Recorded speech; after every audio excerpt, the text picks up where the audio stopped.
ওকে তো ভাই লোক, তাহলে ভিতরে ভিতরে গোপনে চলছে প্রিন্স সিনেমার শুটিং। তবে শাকিব খানের এই সিনেমার ফার্স্ট লুক রিলিজ হতে হতেও কেন আর হলো না। আরেকদিকে পাঠান 2 এ ভিলেনের চরিত্রে থাকবে জুনিয়র এনটিআর, সাথে প্রজাপতি 2 এর ট্রেলার তো রাউডি জনার্দনের গ্লিমস নিয়েও কথা বলবো। সবকিছুই জানবো, শুধু ভিডিওটার সাথেই থাকুন।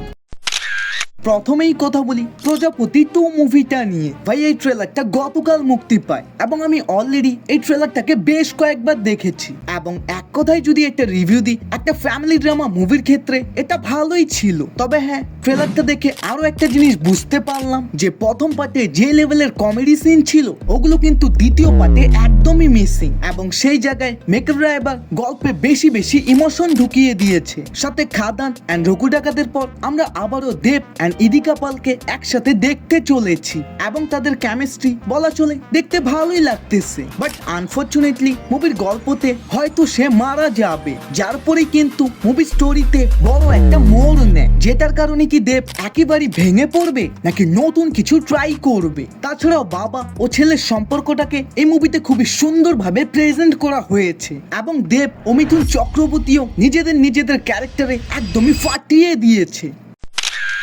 এখন কথা বলি পাঠান 2 মুভিটা নিয়ে। ভাই এই সিনেমার হাইপ তো অনেক আগে থেকেই, কারণ বলিউডকে এই সিনেমা নতুন একটা জীবন দান দিয়েছে এবং শাহরুখ খানও তো রিসেন্টলি জানিয়ে দিয়েছে কিং সিনেমার শুটিং র্যাপ আপ হলেই তিনি সাথে সাথে পাঠান 2 এর কাজে লেগে পড়বে। তবে শকিং বিষয় হলো এই সিনেমাতে নাকি ভিলেনের রোলে থাকবে জুনিয়র এনটিআর।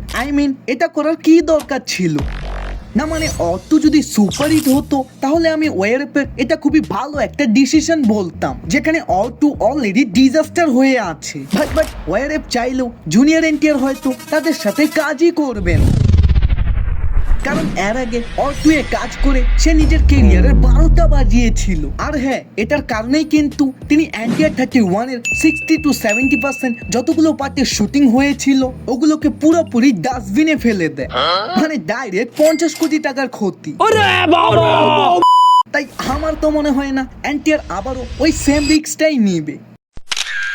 এখন কথা বলি প্রিন্স মুভিটা নিয়ে। ভাই অনেক আগেই তো শোনা যাচ্ছিল এই সিনেমার ডিসেম্বর মাসে no doubt first look poster release হবে। তবে কই, ডিসেম্বর মাস তো শেষের দিকে, এখনো তো অফিসিয়াল ভাবে কোনো কিছু শেয়ারই করা হলো না। যার বিপরীতে আবার এটা জানা যায় প্রিন্স সিনেমার শুটিং অলরেডি চুপি চুপি করা হচ্ছে। আর প্রিন্স সিনেমার ফার্স্ট লুক না আসার কারণ আই থিঙ্ক আপনারা সবাই জানেন, বাংলাদেশে বর্তমান যে লেভেলের সিচুয়েশন চলতেছে ভাই একদমই নাজাহিল অবস্থা এবং শুটিংও কিন্তু রামোজি ফিল্ম সিটিতে হওয়ার কথা ছিল। তবে সঠিক সময় ভিসা না পাওয়ার কারণে বর্তমান ঢাকাতেই এটা শুটিং চলতেছে।